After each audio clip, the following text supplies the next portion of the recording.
শিবরাত্রি উপলক্ষে নবাবহাটে বসেছে মেলা। তো সেটাই ভাবলাম দুজনে একটু ঘুরে আসি। শিবরাত্রির মেলাতে। আর নবাবহাট আমার বাড়ি থেকে খুব একটা বেশি দূর নয়। মেলাটা খুব বড়।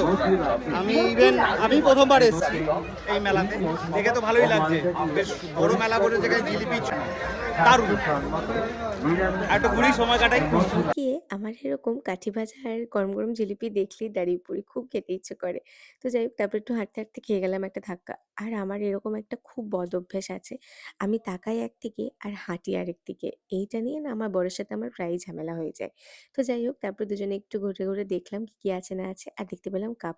আর কাপ আমি দেখতে পাবো আর কিনবো না, এটা তো হতেই পারে না। এটা চাপে। তো তারপরে একটু খেলাম গরম গরম চা আর কিনলাম একটা কানের।